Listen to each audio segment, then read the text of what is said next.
This episode of the Capsule in Conversation is brought to you by WeCure.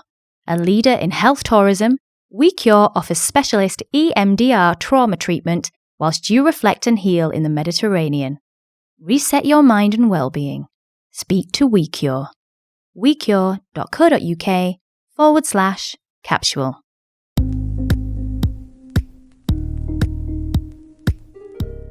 Hello everyone, welcome back to the Capsule in Conversation. I'm Natalie Anderson and today I'm joined by activist, author and original Real Housewife Leanne Brown as we talk children, charity and changing it up in Cheshire. So settle down, turn us up and get ready to join in with our conversation.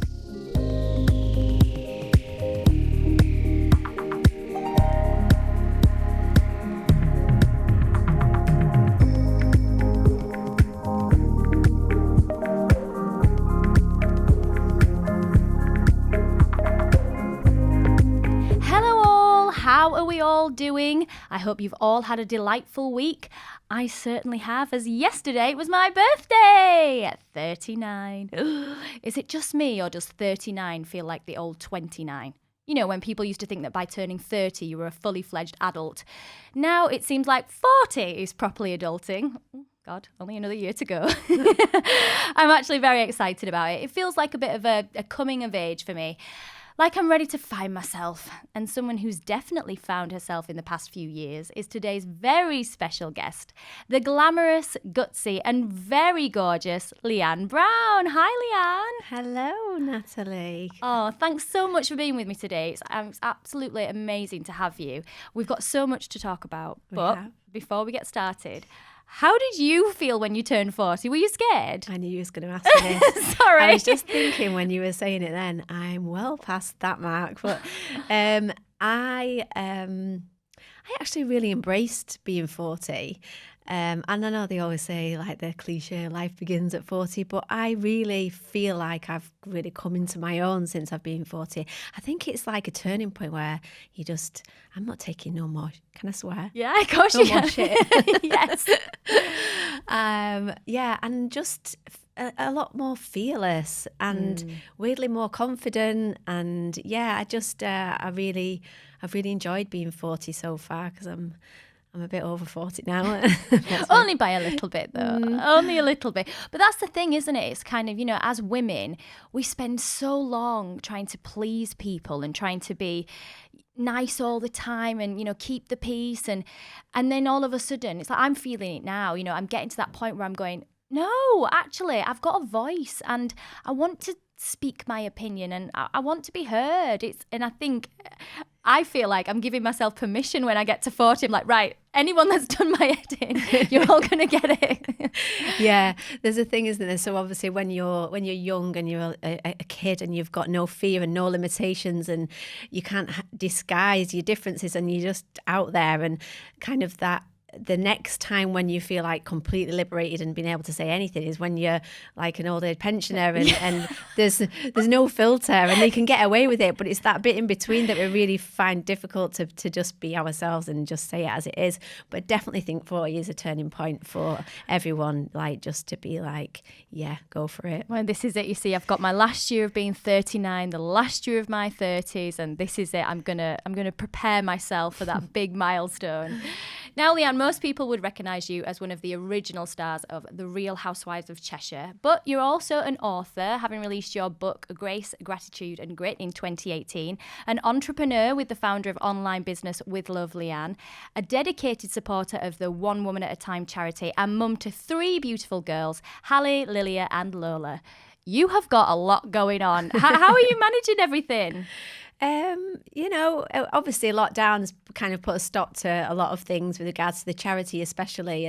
And but yeah, I do find time. I mean, my journal's sort of sold out now. So I was at a turning point where do I get more printed? Because I didn't stock on Amazon, I just did it online. Or do I just kind of go in a different direction? And that's how like the With Love Leanne page was kind of born, and that kind of process started because of lockdown. Really, it started with I'd sort of talked about doing t-shirts and empowering positive quotes and things. And it was a T-shirt that I posted. It wasn't actually my quote, but it was a T-shirt that I posted, and lots of people were saying, I love this quote. Like, where do we get it from? It was the birthplace, earth, race, human, politics, freedom, religion, love. And I just thought it was so apparent to send that message at that time as well. So I said to my agent, let's do some T-shirts, and it kind of just spun off from there. I was always doing a meditation teaching course, and so obviously that's where I was going in the direction of. So I'd already talked about writing another journal, and so I'm in the middle of that as well.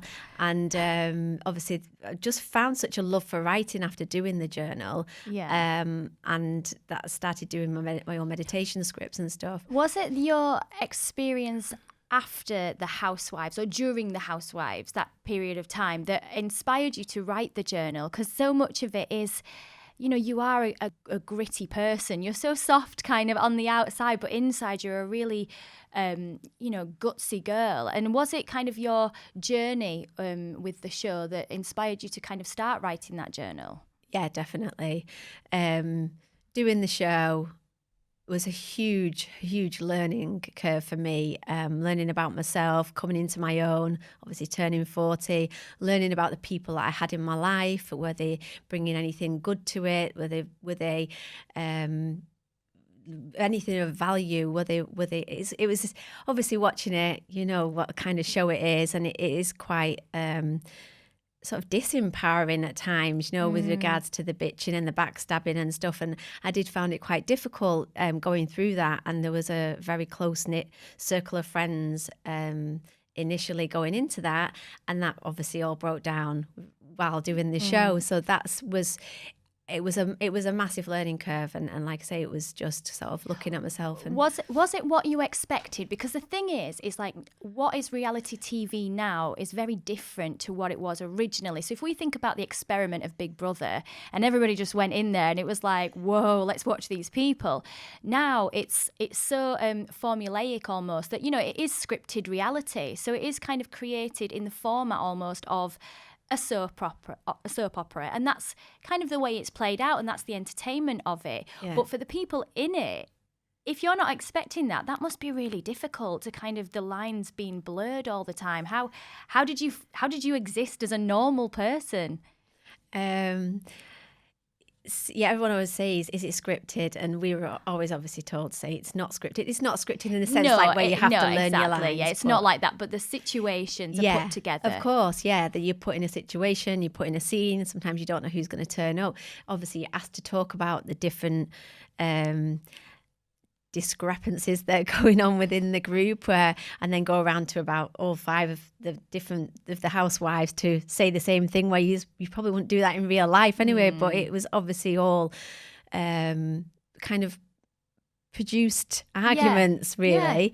So it was difficult. It was difficult to, obviously, because you have to almost become like a method actor, because you've got to repeat things. And like I'd had a full blown argument at some of the time, and because we were like shouting over each other, and the producer's like, stop. Right, you need to start that again. And I was like, how can you like do that to us? Like, and then we'd have to sort of start again and do it composed. And then obviously then there's the element of them picking the bits out that they want, and then leaving the other bits out, and then not the truth being told of the full extent of what's gone on. And that was very frustrating. Yeah. So I went into it thinking, well, I'm just going to be myself, and they can't twist that much, can they? But they obviously can. Well, this is the thing. It's an entertainment show, isn't it? At the end of the day, and people are buying into it as that.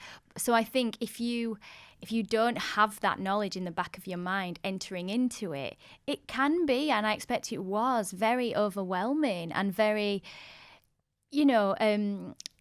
confusing and difficult. And like you say, you're wearing your heart on your sleeve, but then you're like, hold on a minute, what are we doing here? And that journey for you, as you said, you did have to kind of find yourself a bit more and find your own voice. And it definitely showed, as the seasons went on. And then obviously you made the decision to part ways, and have then gone on to kind of continue, speaking out for other people. I mean, definitely like with your charity work. Do you think that, with challenge, the point of challenge is to grow? That's what it's all about. Oh yeah, definitely. You can't grow if you're not being challenged, can you not? Because there's nothing to push you into stepping forward and stepping out of your comfort zone. So yeah, that's exactly what it's all about. And I enjoyed doing it as a process, and it wasn't all bad. Like, I did have some fun, and I absolutely loved Tanya, and I had so much fun with her as well, doing the show. But yeah, so no regrets.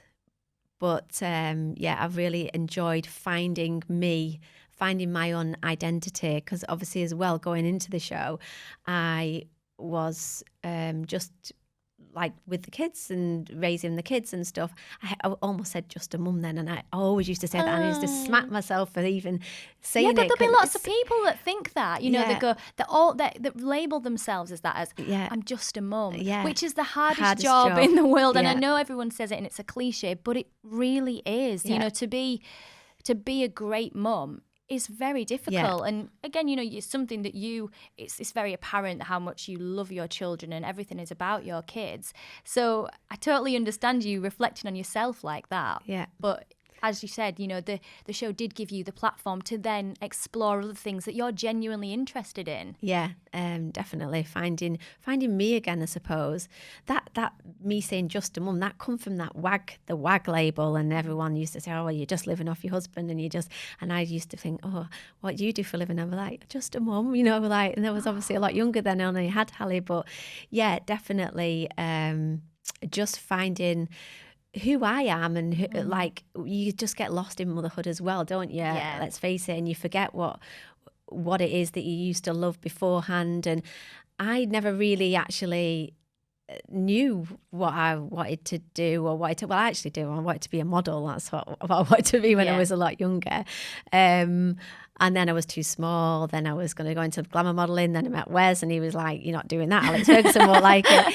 So that kind of quashed that. And then obviously moving forward, when I got offered the show, I just thought it's an opportunity just to do something for me. And I enjoyed it. I'd actually started doing the clothing range, the Kiss Frogs, just before I started designing it and stuff. And but again, it's just like a process I went through. It was a learning curve, and it was just sort of failing forward, just that little step further into finding me and what it was I wanted to do. And obviously then leaving the show, I just threw myself into the charity work, because I just felt like I wanted to do something that was empowering to women, because I've kind of felt so disempowered, I suppose, being in that environment, especially towards the end. I wasn't in a good frame of mind. So yeah, one woman at a time. Yeah, which is, it's such an incredible charity. I mean, gosh, how did you end up involved with the charity in the first place? Like, there's lots more that we can talk about in a minute, but how did you actually, what was it that kind of, that particular charity that you kind of focused in on? So the charity itself wasn't actually formed when I got involved with it. It's Jean Anderson, the founder, absolutely amazing woman. She's my heart and soul. She actually did my hypnobirthing with her goddaughter, with Lola. And I actually got in touch with Jean because I was thinking I wanted to promote hypnobirthing, because anyone that was pregnant, I was like, hypnobirthing is amazing. Like, I just couldn't rave about it enough. And I thought that was kind of going to be my empowering sort of path, if you will. And when I got met up with Jean, she started telling me her trip to Africa, and she'd been over there with a grassroots charity, another charity, and been learning about FGM. And she'd actually met a lady who died in childbirth and left 6 children behind. And she went back, and 2 of the children were girls and were going to be sold to marriage and cut by the father, because they wanted to send the boys to school to pay for the boys' education. So she stepped in and said, don't do that. I will pay for the 2 girls and the eldest boy to go to school. And that's kind of what she was sort of doing at the point when she was speaking to me. And she started like a slimming club, and a few of the other women had sponsored a couple of girls. So she was just liaison with the school out there. So she just had a few kids that she was sponsoring. And I mean, I'd heard about FGM, which is female genital mutilation. Yeah. But I didn't understand the full extent of what went on, and especially over in Africa where they have no anaesthetic, and it's just horrific. There's 3 different stages, and it's basically they cut everything away and sew it up completely, almost like a tiny little hole. And I was just horrified having 3 girls of my own, and just my mind was blown at the fact that this still went on, and it's such a barbaric procedure for women that it still happens. And I was just said, well, I want to help you. And I ended up sponsoring one of the other boys that was due to go to school, because obviously if they didn't find a sponsor for him, they'd have pulled one of the girls out of school, cut her, sold her, and obviously to pay for the boys' education. So that I knew that my time on the Housewives was coming to an end, and I'd said I was doing a skydive. I was actually doing it for Once Upon a Smile as well. Yeah. And I was like, right, I'm doing this skydive. I want to raise money for you, but you need to set up a charity. You need a website. And she was like, oh, hi, okay, because she just didn't expect. So you have been really instrumental in kind of moving this charity forward and raising awareness as well, which again is incredible, because it's not just girls in Africa either, it's India and some parts of the UK as well, even, that this is kind of happening. So it's everywhere. Yeah. It's frightening. And it's against the law practically everywhere around the world as well, but it still goes on, and it's all done kind of underworld, and it's, there's cutters everywhere. There's a lot in the UK as well, surprisingly. I know some of the girls get taken out of the country. The charity itself, I think we've got 84 girls, something like that now, that we sponsor over in Africa. And we've been getting a government grant to do training for the airport staff as well in the UK. It's called Operation Limelight. So that's been amazing, because something that what I wanted to also do, I mean, Africa is like another level of poverty, and the problems like massive over there. And obviously Jean's heart was over there because that's where it started. But we also wanted to make a difference in the UK as well. So that was really important. So to be able to go into and sort of educate the staff, and the police force are on board with it, and just to sort of be aware of children being taken in and out of the country against the will. And there's actually it's called something spoon, like, but they've kind of been promoting for the girls to put spoons in the underwear, so they go off in the metal detector, and then they get taken in, and then they can explain that they're not wanting to be taken away. I mean, some are drugged. I mean, the education that we're doing in the airports is not just about FGM, which the charity isn't just about FGM, it's about forced marriage as well, and gender-based violence. So forced marriage is massive as well, and especially like in going out to India as well, and being forced into marriage, and honour killing, and it's just horrific, the stuff that goes on. It's I mean, that is such a departure, isn't it, from the glamorous life of Cheshire, and kind of all the goings on there, and then to have immersed yourself into this world, because as well you're educating your daughters as well at the same time, aren't you, with everything that's going on with the charity. And do you just feel I mean, you must feel empowered yourself, but it clearly, Leanne, you really want to help people. I mean, that's clearly what's coming through in our chat now, is just that you really, really want to give back and help. And you didn't exactly have the easiest start in life. Yes, you've got a lovely life now, but you didn't at the beginning. Do you think, again, those challenges that you faced as a young woman really are what makes you compassionate to other people and what you want to teach the girls?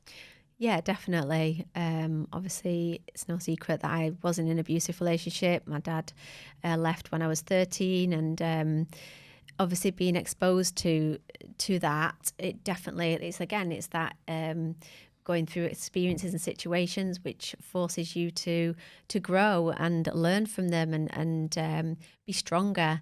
And it definitely gave me that fight to try and help empower others, and obviously the process of the show, and really kind of brought that home to me as well. And it sort of obviously writing the book, writing out that again, and then obviously standing up and doing speaking as well, and then kind of living that, if you will, to try and help other women to stand up against abuse and things like that. So, yeah, definitely. So with the girls, yeah, because you also took Hallie on this amazing trek that you did in China. So you did the Great Wall of China with her. I mean, obviously that was an incredible thing to do for the charity anyway. You raised over £25,000, which is brilliant. And, you know, there was Catra Patterson as well on that trip, and we'll talk about her in just a second. But with Hallie, an amazing experience to go through with your daughter. I mean, she would have been, 16 at the time then? Yeah. And tell me about that. How was that for the pair of you? Yeah, it was an amazing experience. I was talking about going to taking Hallie to Africa, but I'm glad I went first, and I will definitely go back there, and I'm sure she'll come there as well, because that would be massive education for her, for all the girls, but just to see how they live. But yeah, China was an incredible experience. I mean, the Great Wall of China, one of the 7 wonders of the world. Like, who would not want to go and do that and have her experience that with me and in a group? And Hallie's just so lovely, and she's just so open to everything, and she's very giving, and I call her my little sunshine. She's so lovely. But yeah, it was tougher than I thought. I mean, it's really steep. You know, the steps and things, and we were walking for like 6 hours a day, so it was amazing. And the guest houses were a bit rather desirable, but we got through it, and it was good for her to actually just be part of it, yeah, and experience something different, I expect. I mean, what did she ever complain at any point during the trek? And like, what did you say to her? I think we all had a bit of a moan at one point or another, but no, she didn't. She just took it on the chin, and she just got on with it. She was great. I mean, we did go to India as well, so all the girls went to India when Wes got signed to Kerala, so he played there for a year, and I took the girls out there. We didn't move over there because it was only one season, but it was like a 3-week period over Christmas. That was massive for them, because I'd been previously, and Jean had come over with me in the November, and I asked Jean to come with me because she's travelled all around India, and she's just so like got no fear, that woman. And I was like, I've never been on a tuk-tuk, I've never been to anywhere like that, and it was just because it's just such a different place, isn't it? And Wes was obviously playing football a lot, so I thought, yes, Jean, come with me, and then maybe we can find like a refuge or something, or an orphanage. So we took lots of like clothes and toys and things out there, and Jean found a refuge that was of women that had been subject to horrific abuse, and I actually took the girls to the refuge. They met everybody there and the children, and we took them to the water park. I mean, that was an experience in itself. Yeah. It was just really brought it home to you how second class women are in India, like the entrances to the water park, to the water slides, and how the men had like a huge area of swimming, and then the women had like a tiny bit for the families, but the men could go in there as well. And there was one point where Hallie had gone into the bit where she shouldn't have done, and she literally got gripped by one of the guys. I wasn't there at the time, and pulled and pointed and told to go in the other area.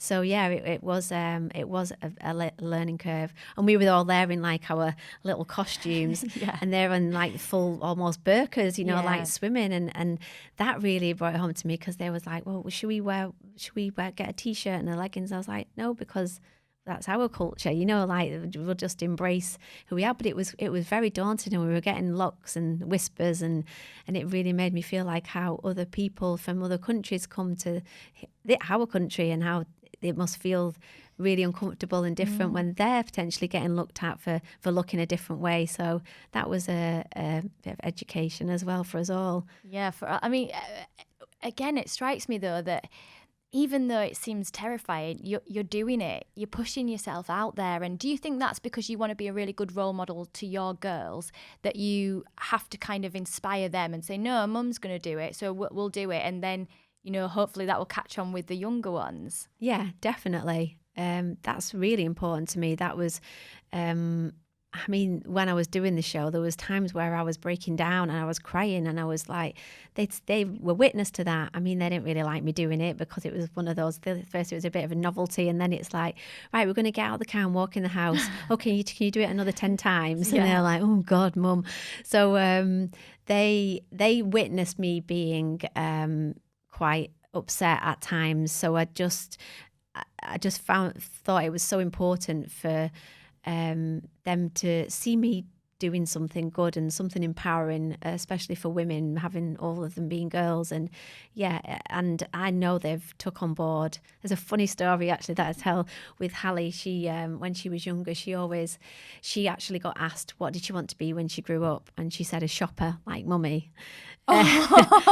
So fast forward a few years, Lilia got asked what did she want to be, and it was when I'd started doing the Kiss Frogs, and she said a fashion designer, which she still says that she likes doing the clothes.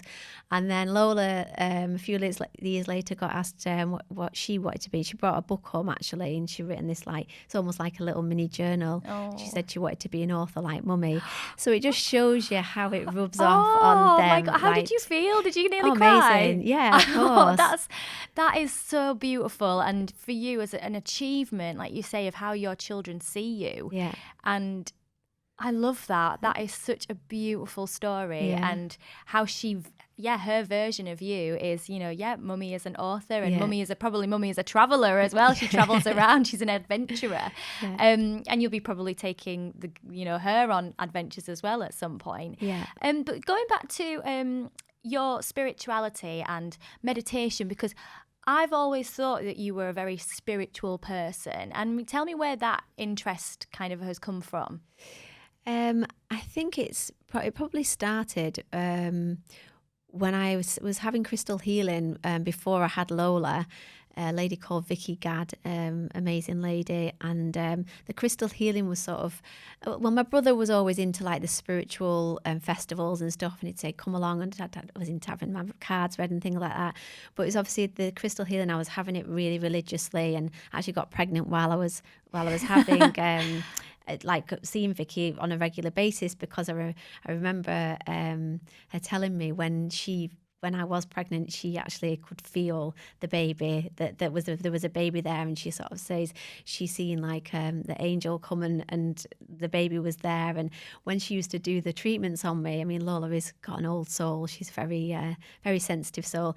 She used to like do the treatment. She used to like giggle and say, "Oh my God, this baby's been here before." So it's like really, that was kind of like therapy, and that was sort of embarking on that journey of just kind of opening my mind to the spirituality. And then just started looking into just really, it was actually Tanya that started pushing me into doing the self-help books, reading the self-help books, and really that working on myself and really delving into the things that were kind of holding me back, and from my childhood, things that you kind of forget about and think that things aren't affecting you, but there's so many triggers that happen in everyday life, and that we don't realize, that we don't deal with. And so it was a lot to do with my dad leaving and what I'd been exposed to. So I worked on a lot of that while I was doing the crystal healing as well. And then just started getting into the meditation side of it, and it took a while. It's not something that happens overnight. I'm terrible at it. I can't do it, but I've got too much of a busy mind. Everyone can do it. I know, but and you'd think, having a business that's about well-being and everything else, that I should be brilliant at this. I'm so bad because I know you say everyone can do it, but I never get the time to sit down and practice it properly. Yeah, I will. That's the biggest excuse. I haven't got the time. That is when you need to do it more. When you say you haven't got your time, because you can just set your alarm 15 minutes earlier in the morning, or even just listen to it before you go to bed. Or that's a good start, really. And it is just repetition, and it's getting into that habit of doing them rituals of just getting up and just doing it straight away. Even if it's lying down in bed, even if it's just sitting up putting your earphones in. And I do prefer to do the guided meditation. I find it difficult just to sit there with complete silence and then not be distracted. And that's why with mine, I've written the guided meditations, and I have like, there's a little space in between where I give a mantra. So obviously if your mind begins to wander, you can bring it back to the mantra or back to the breath. So it's really easy to follow. And there's different ones, from My Destiny is Mine to Focus to Connecting with Love.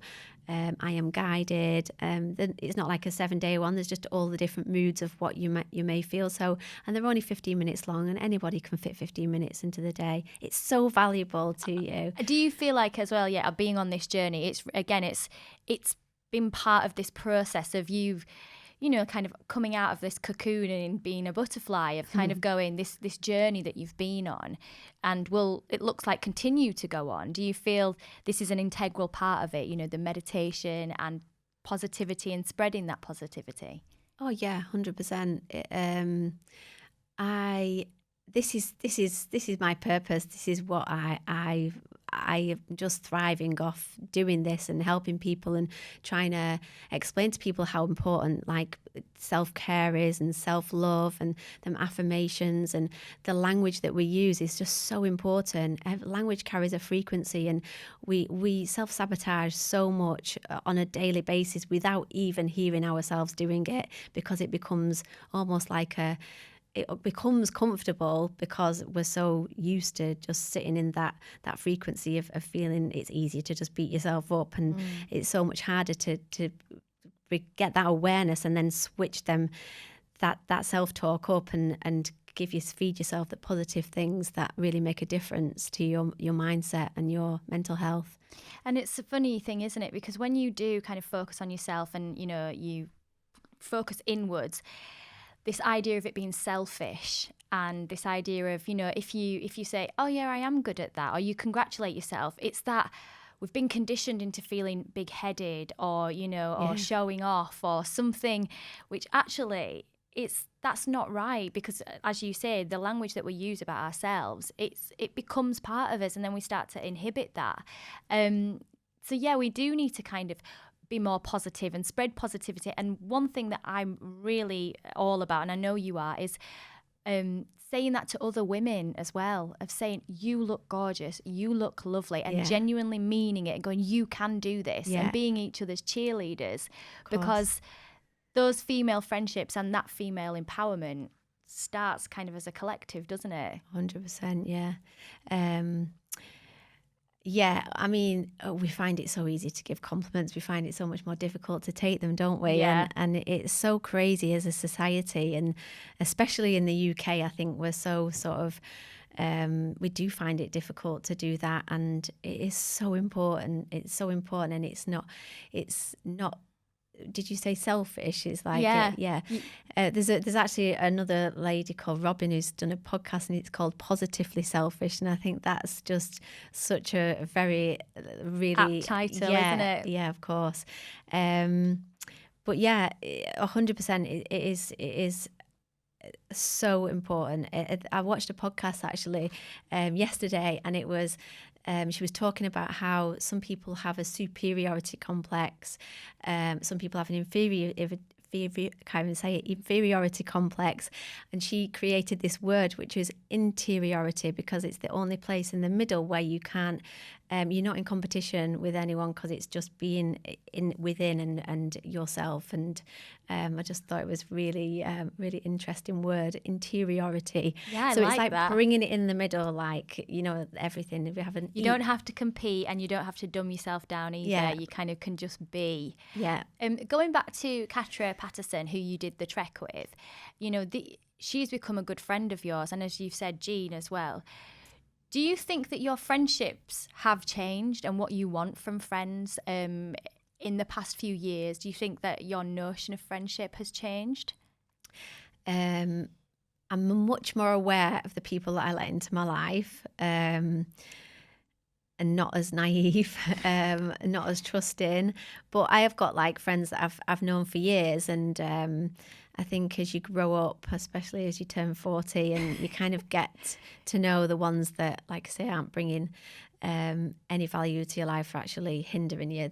The ones that aren't really there for you, the ones that don't really support you and kind of relishing in your failures sort of thing. And it's hard because it's hard to find when you find out, because I'm kind of that, like, everyone just loves everyone and like Yeah. just, I was so rubbish at it, but I've got better, got a lot better. Definitely. And, going back to Wes, like, as you said, you've been together 18 years. You've been together an awful long Been time. together longer than that. Longer than that. Nearly 22 years. Oh my God, 22 know. years. So you've been, you are a rock solid couple, and he's seen you go through a lot. And obviously these last few years have, as you said, really come into your own. Has he loved to watch that transition as well and, supported you along the way? Yeah, he's got his own things going on, Wes, and he kind of just leaves me to it. I mean, he didn't like me doing the show. It was his worst nightmare, if I'm honest. And obviously he's a lot more settled now. I'm not doing it, and I'm doing this charity stuff. And yeah, he's been to the events I've done and the ball and stuff like that. So he actually turned up from India actually on the last one I did, and it was a bit of a surprise because I didn't think he was going to get back in time. So that was nice. But yeah, he's good. He's supportive. If I ask him to be like turn up somewhere and is he probably just a bit like, oh, she's off doing that now? Yeah. And my husband's a bit like that as well. It's like, oh, okay, you're doing that. But going back to the ball, the empowerment ball, again, something else that's really important to you. And will you have another one happening? Because obviously with everything that's happening at the minute with COVID and the restrictions, will you be putting that on hold until next year? Yeah, definitely. I mean, it's only a few months left of the year now, isn't it? It's gone so quick, and it's been so troublesome this year, hasn't it? Let's say. But definitely, I will do another. We've really struggled this year with raising money, as a lot of charities have, which has been difficult. But I will have to mention that Miss Manchester has been incredible. The girls that are in the contest, which obviously has been postponed, it was supposed to be at the end of May. We were the charity that they were raising money for, and they have been a godsend. I mean, the girls have really pulled it out of the bag. I think it was supposed to be in September, and she's had to postpone it again till next year, the actual contest. But the girls have been raising money, doing all kinds of things. They've even done a single, One Woman at a Time, and Jean's actually featured on it, and so am I actually on the video. Oh, amazing. Yeah, it's a really catchy song. And one of the girls cut her hair. Another girl walked like 130 something miles in one day, like 2 days or something. And just recently, there's one of the girls has just flew on a plane, on the wing of a plane, like when you get tied to the wing of a plane, and she's done that for the charity. So they've raised like lots of money for us. So we're really grateful for that, because we were struggling like where we're going to get the money to pay for the girls' education that we already sponsor. See, that's like a running thing that has to kind of tick over. So that was And so with the charity, is that your main focus now, that and obviously the business with Love Leanne, of getting out there, raising awareness and spreading that positive message of love and empowerment as well? Yeah, definitely. I am involved in another charity which is just started as well. It's called Nsm Foundation, and that's helping girls locally in Manchester from underprivileged areas. It's a friend of mine called Natasha, and she sort of created this. It's bringing all the girls together. She's an ex-Thai boxer, so she's travelled around the world. She's won like champion of the world, and she struggled in her childhood, and so she wanted to create something where she brought the girls together that were struggling through bullying, through like lacking in confidence, anorexia. There's lots of different girls involved in it, and there's all different schools, so she brings them together. She teaches them a dance routine like self-defense, and they do competitions. And so I'm just starting to get involved in that, and she's got a couple of things coming up. So yeah, so Nsm Foundation, I have to mention them as well. So she's an amazing girl, and she's doing amazing things for local girls. So that was good as well. That's something that I wanted to get involved in, that a bit that I can be hands-on locally as well. And I'm also doing the Shinny Show Live. So he's a recovering addict. He does a page for mental health. I've been doing that on a Tuesday night, a show on a Tuesday night. So there's different people doing it on different nights. There's a doctor on night. Jenny Powell's actually does it now, Jenny. Every other week, yeah.